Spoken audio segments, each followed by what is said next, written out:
جدد. معلم شرشر. انت عارف ان احنا ناس اخوات وناس ايه. ماشي.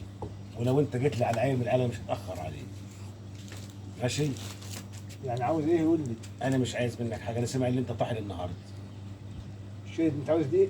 يعني انا عايز شويه ملوى دقيق ومال بهارات. هم كلهم عندي، هم حبه دول. طب هديهم هاتهم. لك. طب والعيال عندي. ما احنا هنخبز وخد لك امبرون وانت مروح. يعني اخد شكاره دقيق اسيبها لك قبل ما نروح. يعني هي كانت يعني الشكاره هتملى ده اهي. ما هي دوبك اللي فاض منك. طب ما بس هات لي شويه انا هو زي ما يطلع. يا عم انا واخد بعضه ايه؟ انا عاوز منك الامبريين ولا عاوز منك وهي عيش انت النعمه ما انت بتاعت انت مش شربت العصير؟ شربت عصير يا راجل حرام عليك، ده انت رجعته في السكه. ما ليه انت مش شربت العصير؟ انا قلت لهم انا عارف ان انت عيان وما بتشربش عصير. عصير يا راجل انت جبته لي، يا ده انت جبت لي شريف. شويه ميه وجبت لي فيهم حبتين سكر بالعافيه. يا شريف صلي على رسول الله. الف صلاه على الحبيب. انت جاي النهارده ليه؟ انا جاي اشوفك. من غير لا انت جاي عشان تكاد تجيب ال 7000 جنيه اللي عليه. انت جاي تفضحني بقى. ده انا انت هفضحك جاي- وافرج عليك الدين. مش فين انت جاي يا فين يا بنت؟ مش انت جاي النهارده عشان تجيب لي ال 7000 جنيه اللي عليك؟ اه. يعني انا كنت هعطيلك 7000 جنيه. شكلها كده هتتفاضل. أيوة. شكلها بعت لك اختك. اتفضل انا ماليش أنا دعوه. عارف. انت تجيب لي حله دقيق للعيال كده.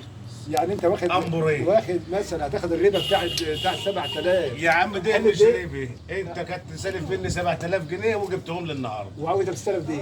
تجيب لي بقى ايه؟ لا دول مش سلف، دول تديهم لي كده وخلاص. وجه الله كده. اه انت بتلم دلوقتي؟ انا عايز حله دقيق وحله رغيف. حلت رجع. اه بلاش حله، خلي الرجع شويه صغيرين عشان الرجع اللي شوي السمك وخلاص. طب والبت الغلبانه دي تاكل ايه؟ انا عايز حله دقيق. حل دي لك؟ اه يا خراب اسود. هنخبز امبورين واما نيجي نشوي السمك ايه بشويه رده كده وخلاص. يا طب مش السمك هتجيب لك اللي معاك؟ ما انت اللي هتجيب لنا، مش انت عندك جواب في عبود؟ انت اللي السمك هتجيبه. يا حاج انت هتجي اكل معاك يعني؟ لا انت هتجيب لنا السمك ناكله. يعني اجيب لك الدقيق الرده والدقيق والسمك كمان. ولو فيه طماطميتين نعملهم سلطه يبقى كتر الف خير. اجيب لك شويه رز وانا جاي. بارك الله فيك يا بارك الله فيك. اجيب لك الرز وانا جاي. بارك الله فيك ان يا. شاء الله هطحن بكره وانا جاي هقسم شويه الرز بيني وبينك عشان تنبسط. والعيال يموتوا من جوه. لا ما انا عايز بس شويه لا يموتوا دقيق. من جوه ايه يبقى؟ هو- ايه اهم شيء تاكل انت وعيالك وانا عيالي يرفضوا. يعني دلوقتي يعني انت لما جيتنا على الفلوس انا اتاخرت عنها. الله يحرق مش الفلوس. اديت لك ال انت 7000 بتقطع في جنيه؟ الجديد عشان الفلوس. ما انت مش انا اديت لك ال يا 7000 جدع جنيه ما سلف. انت ما انت ليك اخت بتاكل فيها بقى 20 سنه حد فوق قبلها. لا ما حدش جاي. ليه يا جدع حرام ما عليك؟ حدش جاي. ليه؟ انت خدت ال 7000 تجيب لي حله دقيق. ماشي. بارك الله في المرس. حل الدقيق على بعضها حله دقيق وفر رده كده. كمان. اه يعني مش دقيق الواحد؟ الدقيق على الموتوسيكل اهو ما تستناش.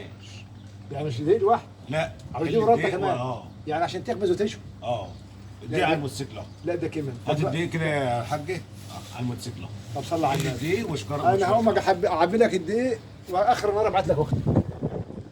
لا انت عبيت الدقيق وخلاص.